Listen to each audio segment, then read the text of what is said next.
이번 시간에는 챕터 13 연구 결과 기술 및 해석입니다.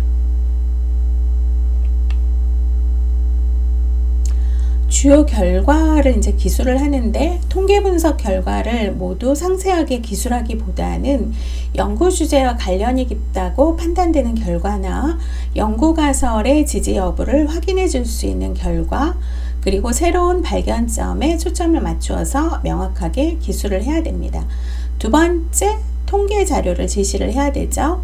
수집된 자료가 빈도 분석, T검정, 분산 분석, 상관 분석, 회귀 분석 등의 통계적 방법을 결과로 기술되고 해석될 수가 있어야 돼요. 세 번째에 표와 그림을 제시를 해야 돼요. 복잡한 통계 분석 결과를 표에 명료하면서 효과적으로 제시를 해야 되고, 모든 통계 그림, 모든 통계표를 다 제시하는 것은 안 돼요. 그래서 내용과 중복되지 않도록 해야 되고, 1번 연구 목적, 2번 이제 연구 방법, 이렇게 나오는 거죠.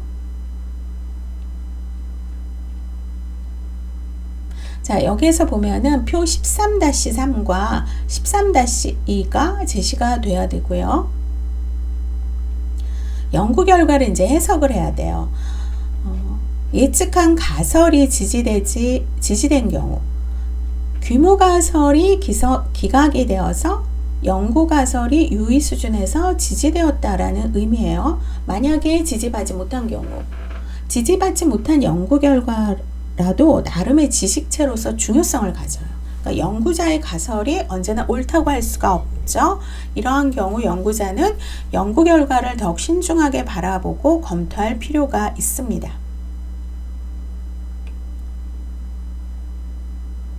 그 다음에 예측하지 못한 것이 지지가 되올 수도 있어요. 그래서 가설로 설정되지 않았는데 기대하지 않은 변수 간의 관계가 발견될 수가 있습니다. 이거는 이론상의 오류나 논리적 사고의 결여에서 비롯이 되는 거죠. 연구 결과가 만약에 혼합되었을 경우에는 이거는 개념에 대해서 이론 내에서 재개념화가 필요하고 측정 도구의 신뢰도와 타당도를 점검을 해야 돼요. 자, 세 번째, 연구에 대한 평가. 자, 연구 계획을 다시 검토하는 것은 연구 목적, 연구 가설, 연구 설계, 변수 선정, 측정 방법, 자료 분석 간의 전개와 연계성을 재분석할 수가 있습니다. 그 다음에 변수 및 측정 방법. 연구자는 기존 선행 연구들에 대한 철저한 고찰을 통해서 개념의 명확한 조작적 정의를 내려야겠죠. 측정 도구의 신뢰도와 타당도를 미리 검증해 보는 과정도 필요합니다.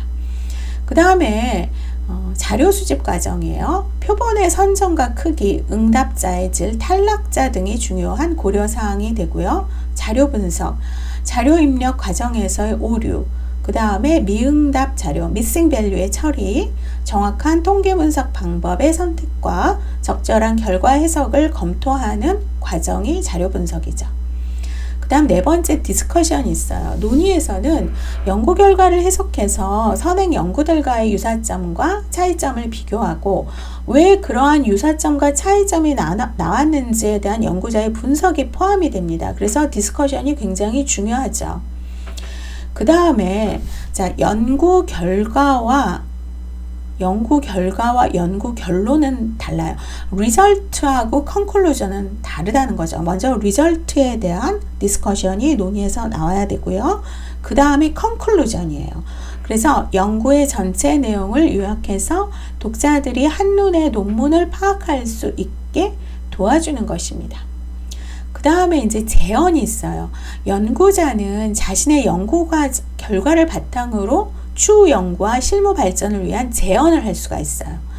연구 결과를 통해서 실무에서 활용될 수 있는 것이 무엇이고 그것의 이점이 무엇인지, 실무의 변화를 유발할 수 있는 것은 무엇인지 등에 대해서 깊이 고민해서 제언을 도출할 수가 있습니다. 자, 이렇게 해서 여기서 중요한 것은 디스커션이 무엇인지, 결과와 결론은 다르다는 거죠. 그거를 기억을 하시기를 바랍니다.